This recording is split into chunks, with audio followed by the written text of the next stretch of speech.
Hello tout le monde et bienvenue sur Antipopcast, j'espère que vous allez bien. Aujourd'hui, je suis toujours accompagné de William, comment ça va ? Ça va et toi François ? Ça va bien, ça Dure va bien. semaine, hein. Dure semaine, on se retrouve aujourd'hui pour Autour d'un verre. Ouais.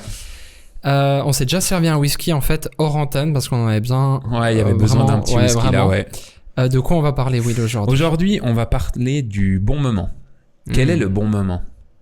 Ah. Tu vois, genre par exemple, est-ce que maintenant c'est réellement le bon moment pour boire un whisky ? Oui, bien sûr. tout à fait. En fait. C'est toujours le bon moment. Santé mec, hein. Santé. Un petit Macallan des Highlands.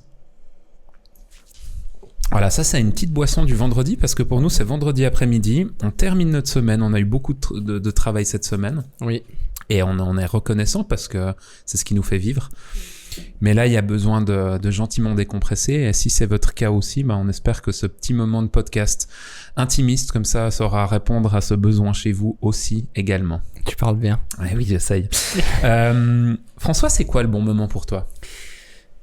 C'est vraiment la question la plus difficile quand on préparait l'émission et que j'ai vu, j'essayais de pas trop regarder toutes les questions, mais quand j'ai un peu regardé en diagonale, je réfléchissais et en fait je sais pas. Ah ouais ? Bah je sais pas en fait, ça veut dire quoi, c'est le bon moment ? Je sais pas, tu le sens ? Déjà, est-ce que tu le choisis le bon moment ? Non. Toi, est-ce que t'arriverais à dire ce que c'est le bon moment ? Je pense qu'il y a des moments qui ont été les bons moments dans ma vie, tu vois ?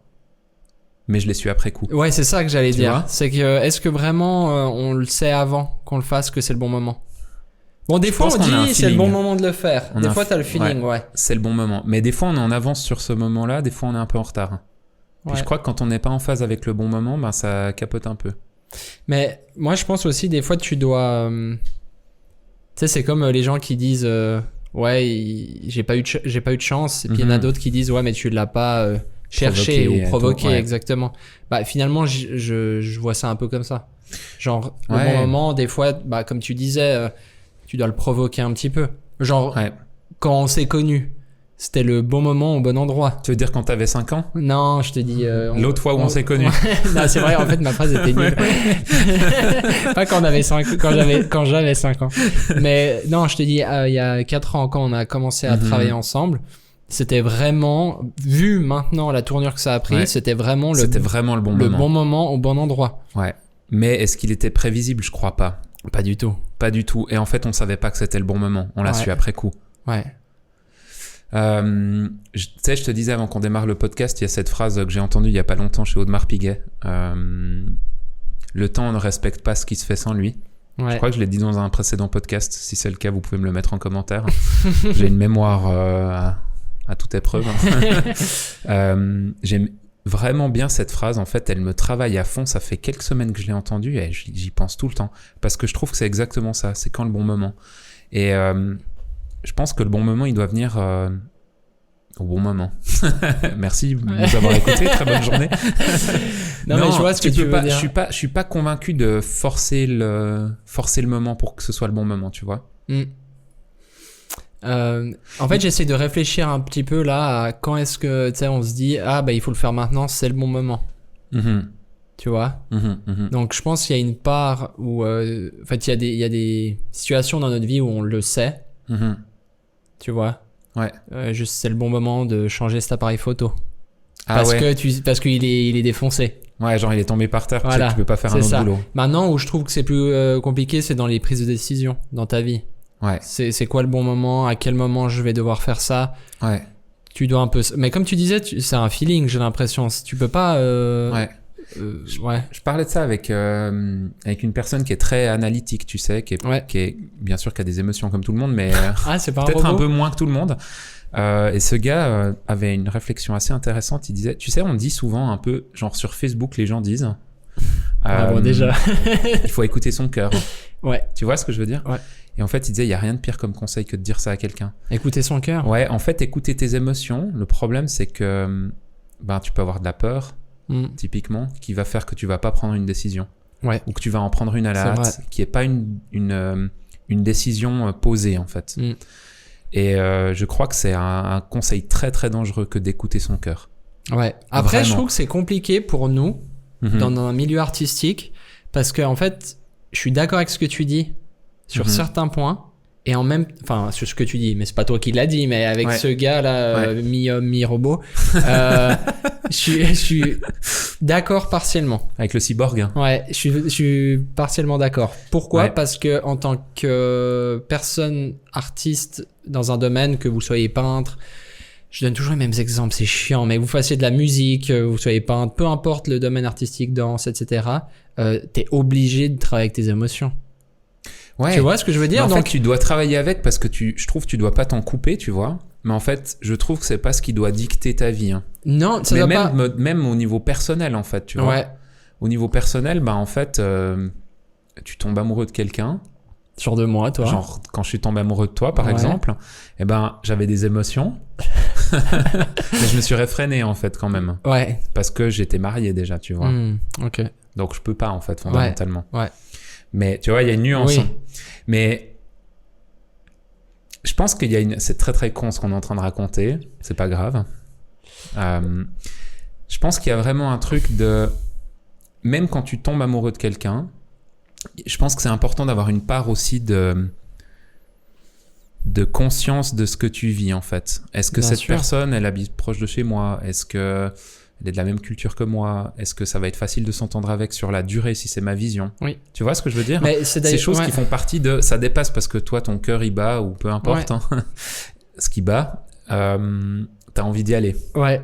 Mais peut-être des fois, c'est pas la meilleure des idées, en fait. Mais pour reprendre ce que tu disais, parce que je trouve intéressant, si on prend l'exemple d'une relation amoureuse où t'as des sentiments pour quelqu'un ou peu importe...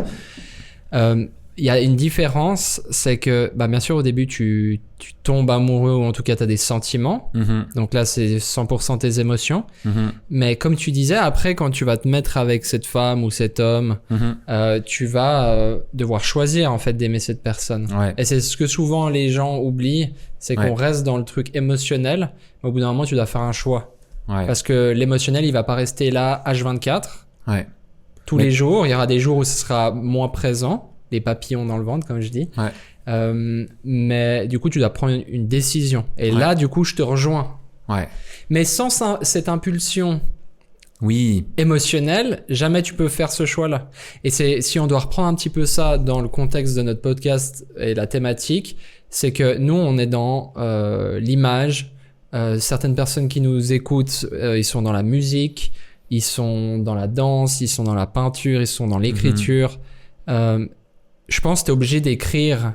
Après, Adrien, Gigax, si tu nous écoutes, tu nous diras en message ou en commentaire ce que tu en penses, mais tu es obligé d'écrire avec des émotions. Tu dois, ou même retranscrire des émotions que tu as vécues, tu dois les retranscrire pour que la personne qui va lire ce livre avec ses émotions puisse les comprendre, en tout cas. Ouais. Tu vois ? À fond.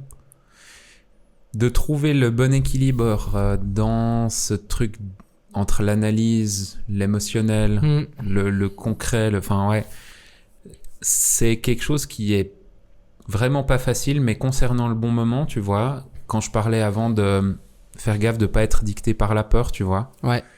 La peur de manquer, la peur de louper une opportunité, etc. Je pense que des fois, ça peut vraiment, professionnellement, des fois, te faire prendre des mauvaises décisions. Oui.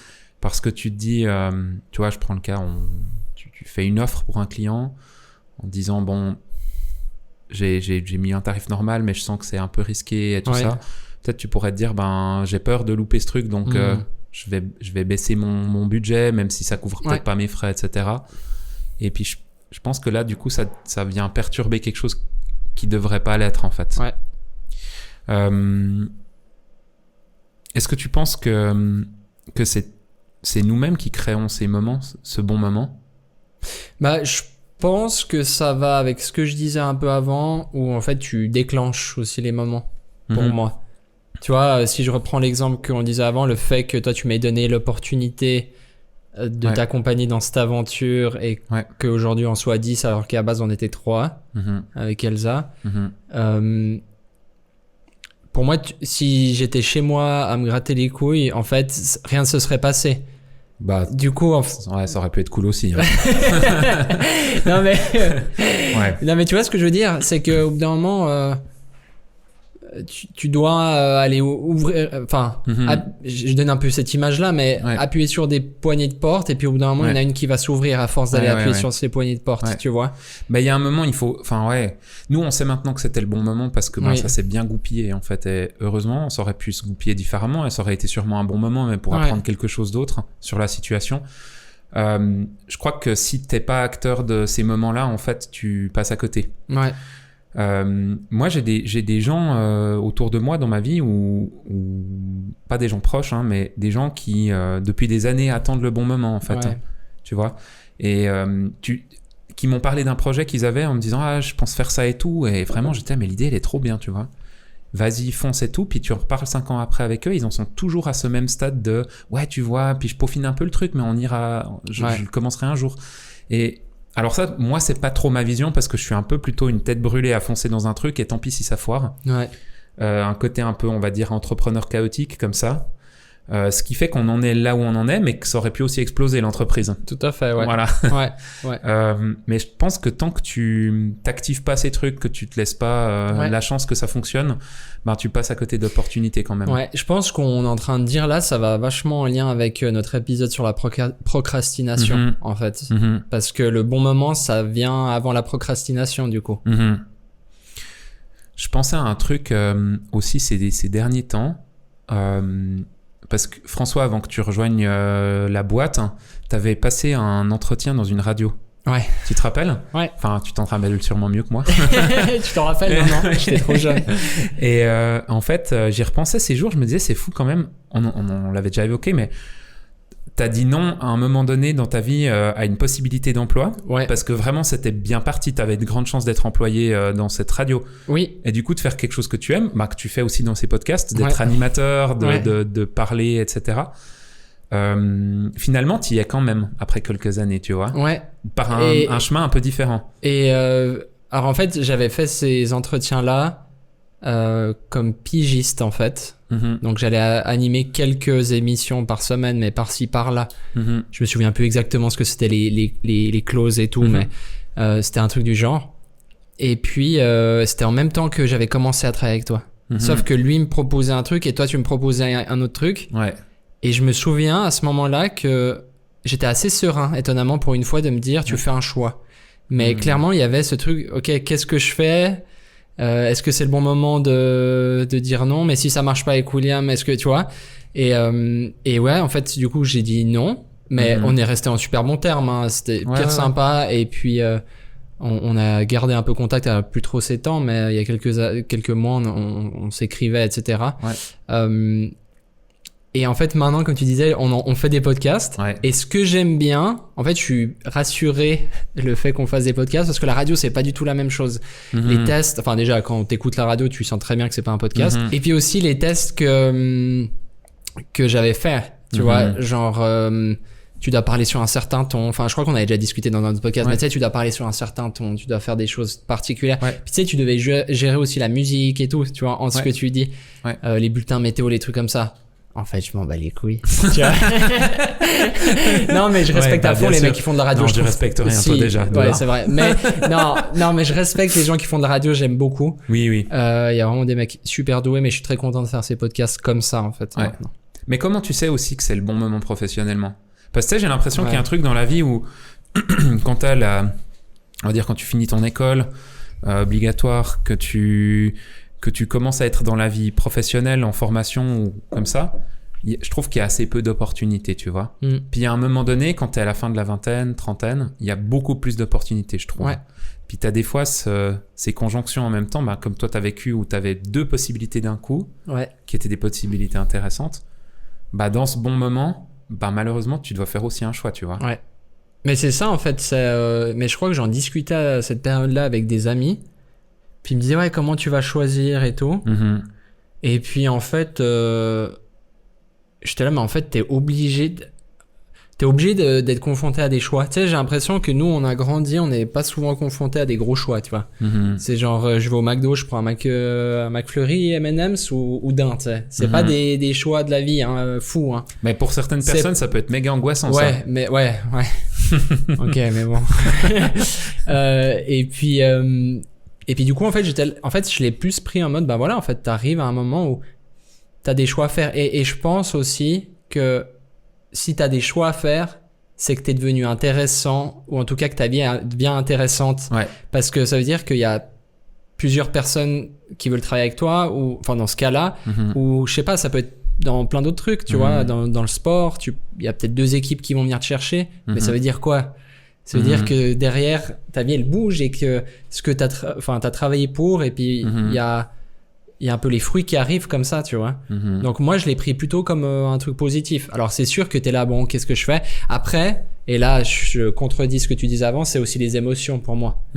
C'est que je suis d'accord dans le sens qu'on doit pas écouter à 100% notre cœur, mais c'est comme un énorme outil.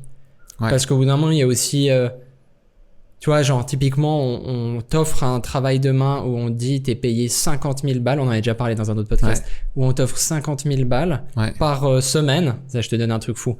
Normal. Et puis en fait, le travail, vraiment, alors c'est un travail normal et tout, mais t'es pas heureux, tu vois, dedans.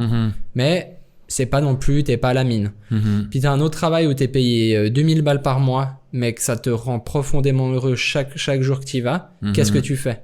Alors, si tu utilises que ton cerveau, tu dirais, ben, je vais aller où je peux avoir le plus d'argent, où je peux subvenir à mes besoins, où je peux, tu vois, un truc un petit peu comme ça. Mais si t'écoutes vraiment ton cœur, moi, en tout cas, je préfère avoir moins d'argent parce que l'argent n'a pas une grande importance pour moi, contrairement à toi.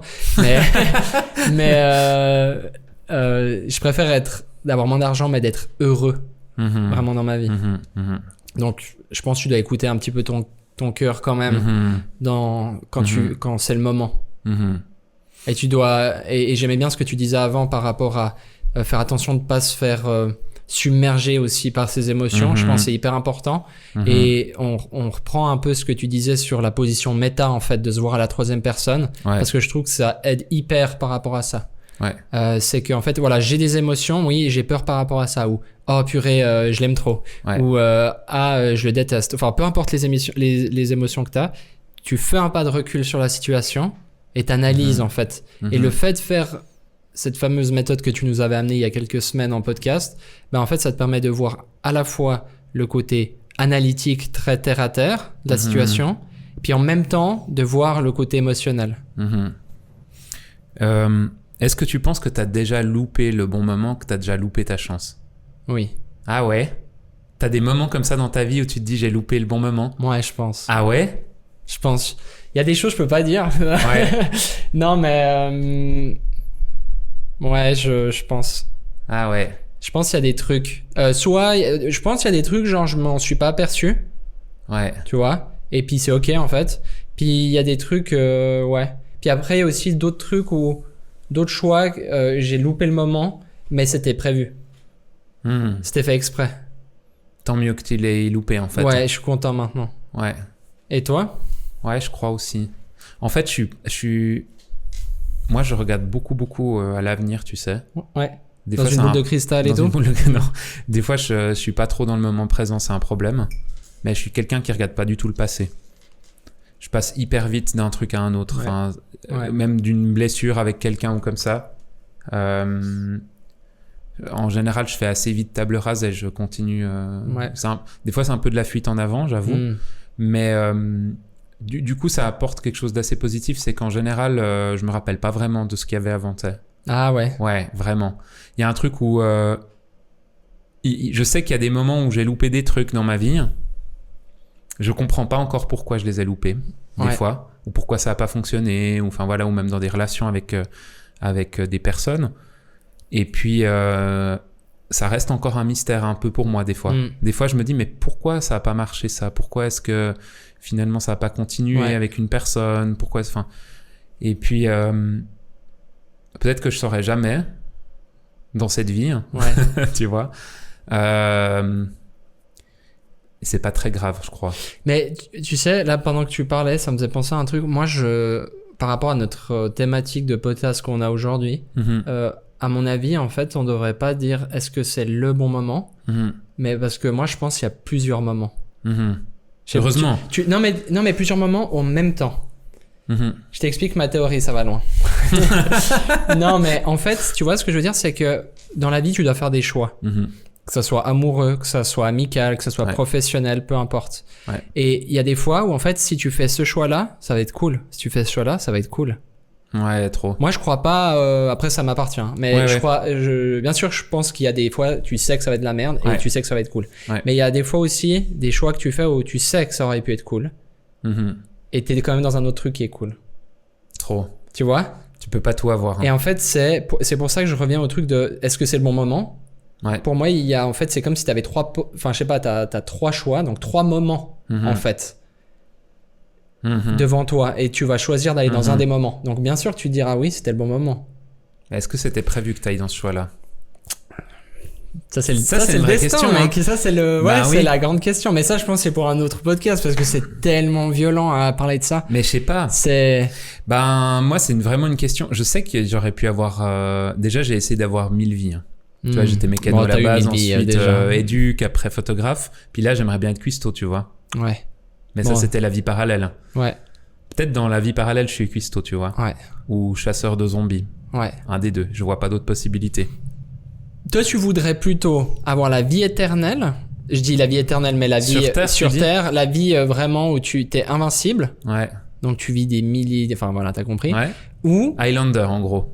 Ouais. Ou tu vis comme un être humain, donc jusqu'à 8 ans, enfin ça dépend. Jusqu'à 27 ans, tu dis. Je sais pas, merci. Je sais pas ce que c'est la moyenne, mais tu vois, tu vis normalement et en fait tu recommences ta vie. Plusieurs fois. À l'infini en fait. Ah, à l'infini aussi. Mais peut-être qu'il y a une option où tu peux bloquer après une vie. Je sais pas. Tu vois, ça c'est une option que voilà. Tu vois, le gars il crée des ça dépend du cheat code que t'as fait en fait. C'est ça. Je crois que je préfère vivre connaître tous les âges, tu vois, vivre éternellement en fait sur Mais OK, que de recommencer mais d'une autre manière. Ouais. Mais parce qu'en fait, je crois que je regarde pas trop au passé et je m'en fous, tu vois. Genre, je voudrais pas recommencer un truc pour mieux le réussir, en fait. Je m'en fous, en fait. S'il y a un truc que j'aimerais recommencer, une fois, l'école. Ah ouais? J'aimerais aller à l'école, mais avec les connaissances que j'ai maintenant. Ouais. Et fumer les profs. Ah ouais? Tu vois? Ouais, ça te fait ça des fois aussi? Ouais. En fait, bon, c'est un peu un petit traumatisme de l'école là derrière, hein. de profs abusifs et tout ça. Mais il y a un côté en moi où vraiment, des fois, je voudrais pouvoir me retrouver, genre en première primaire, face à la maîtresse qui était méchante et qui m'a tiré les oreilles, puis commencer à argumenter, tu vois, puis à lui dire un truc. Genre lui dire pourquoi tu me donnes pas mon permis plume, des trucs comme ça. J'étais le dernier de la classe à avoir le permis plume. Vous savez sûrement pas ce que c'est un permis plume. Non. C'est que vraiment, bon, je suis incompétent en écriture manuscrite, vraiment. Je suis vraiment le pire des mecs en dessin et tout. Ouais, c'est vrai. Mais en fait, j'ai été le dernier de la classe à recevoir le droit d'écrire avec une plume et pas d'écrire avec un crayon gris, tu vois. Et en plus, on avait le choix entre une plume rouge et bleue. Elle m'a donné une rouge et j'ai pas eu le choix. Et rouge, c'est pour les filles. Oh, la conclusion. Mais non, mais mec, en fait, quand t'as 7 ans, c'est ce que tu penses, en fait. Ouais. Tu mais vois, rouge, c'est Ferrari aussi, oui. Rouge, c'est Ferrari. Voilà. Bah oui. Ça, j'aimerais revenir en arrière. C'est le seul truc, mais vraiment. Ouais. Et je pense que, en tout cas, une fois par année, je pense à ça en m'endormant. Mais t'imagines? Ouais. Ça ou acheter du Bitcoin en 2012, tu vois. Ouais. C'est les deux seules choses pour lesquelles je voudrais revenir dans le passé. Ah ouais, ok. Je vois. Je suis cinglé, ouais, ok. Non, mais... Et puis toi, par rapport à ça, revivre plusieurs fois la même vie ou... Je sais pas, il faudrait que je lise les clauses. Ah, les clauses en bas de page, tu dis? Les clauses en bas de page en caractère tout petit. Ouais. Parce que ça dépend. Mais moi, je serais plutôt à revivre. Ah ouais? Ouais, les trucs. Et que tu peux verrouiller une des vies. Tu vois? Genre, tu vis plusieurs vies. Non, mais en fait, c'est encore pire de devoir choisir une des vies. Mais tu vis plusieurs vies et au bout d'un moment, tu dois en verrouiller une. Genre que tu vas finir réellement. Ah ouais. Non, mais en fait, je crois que je préférerais ça. Parce que si tu penses, admettons que maintenant, là, tu vis sur cette terre indéfiniment, bah, au bout d'un moment, tous tes amis, ils partent. Donc, il y a à chaque fois des... C'est que ça tout le temps, en fait. Mais en fait, c'est l'enfer. Sincèrement, pour moi, c'est l'enfer. Ouais. Tu perds à chaque fois des gens. Non, mais... Ah non. En fait, c'est l'enfer, mec. Ouais. Vivre éternellement sur cette terre, c'est l'enfer. Ouais. C'est clair. Voilà, c'est tout. Bonne journée.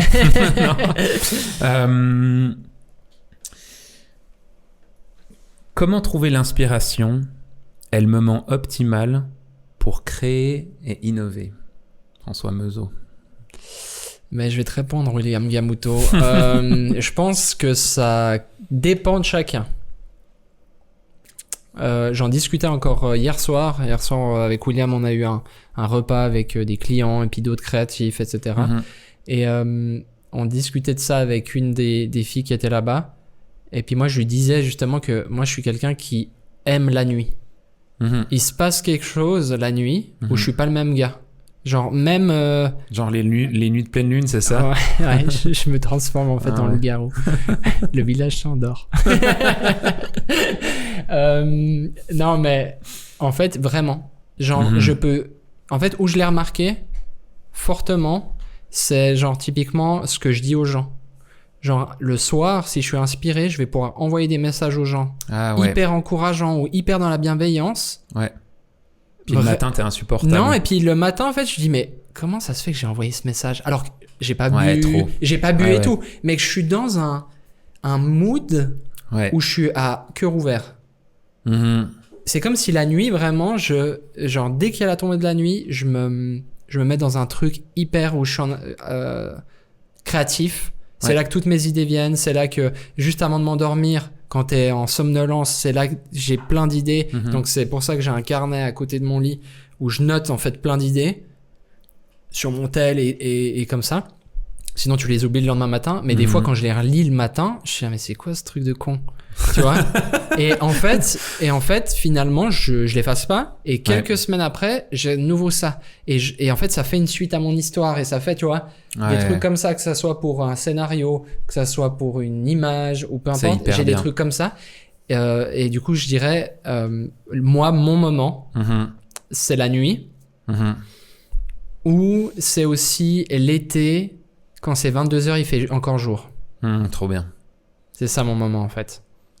J'ai 2 théories à ce sujet, de théoriciens, grands théoriciens. Déjà par rapport à, tu sais, il y a un peu une légende qui tourne autour de Dali, si je dis pas de bêtises, du peintre Dali, qui s'endormait sur une chaise avec un trousseau de clés dans sa main, puis en fait, il cherchait ce moment créatif de justement du moment où tu commences à t'endormir, où ton inconscient s'endort, et ton subconscient prend le dessus pour rêver, etc. Puis en fait, c'est un moment où tu es normalement hyper créatif.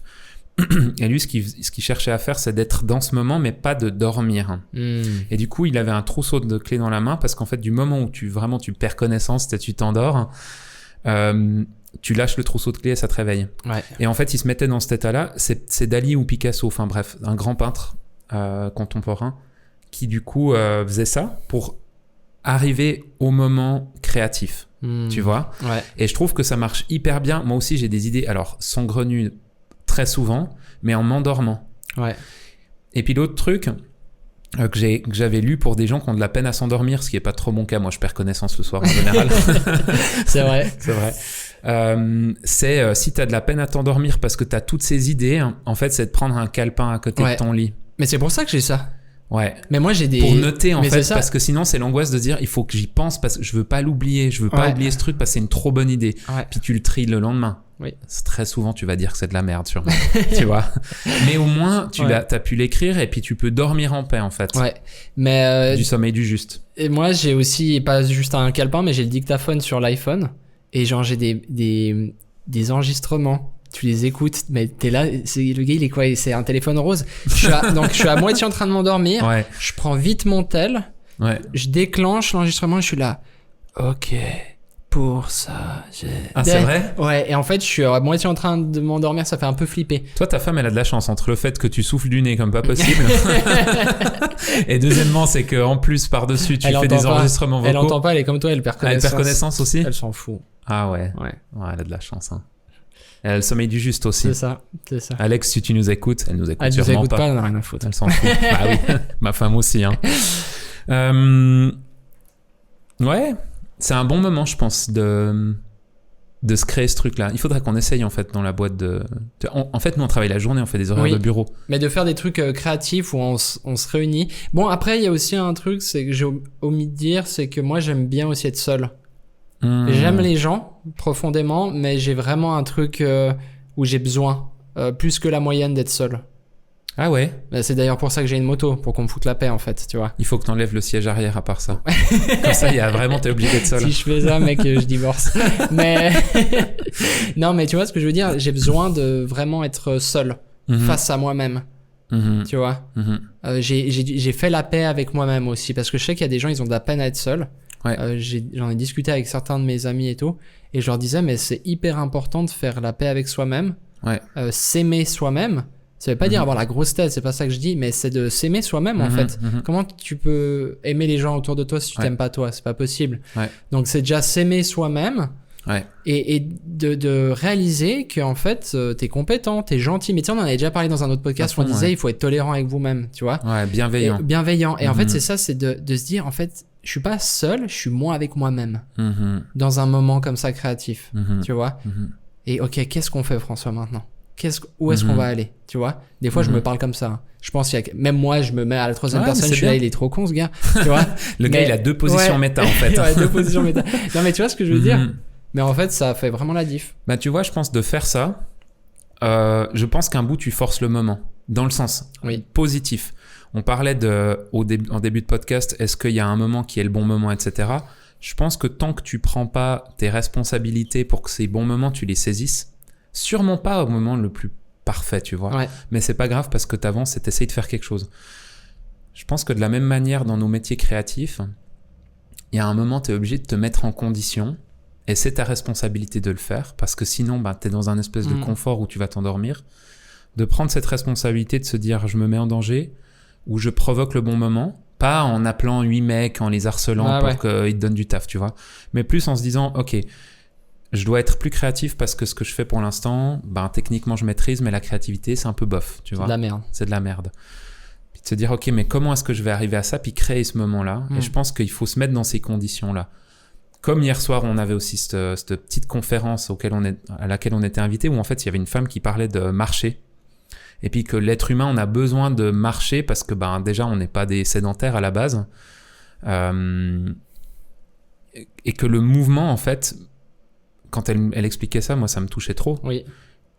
Le fait de bouger, de marcher, et pas en mode performance, je dois faire 10 000 pas par jour, mais juste... Je vais me balader, je prends 1 heure de ma vie, je laisse mon téléphone au boulot ou chez moi et je prends un petit calepin pour noter des trucs. Mes écouteurs, je les enlève. Je les enlève. Et en fait, tu te crées un moment hyper important avec toi-même seul. Personne peut te déranger. Et là, t'es face à toi-même et il faut avoir fait la paix, c'est vrai. Mais vraiment, il y a vraiment Et tu crées ce moment qui te permet d'être créatif, je pense, vraiment. Mais en fait, il y a des gens, ils sont vraiment effrayés, et je dis les gens, mais moi, je suis le premier, hein. J'étais effrayé de me retrouver face à moi-même. Le silence. Le silence, c'est tellement bruyant, en fait. Ouais, c'est vraiment ça. Ouais. Mais moi, j'adore.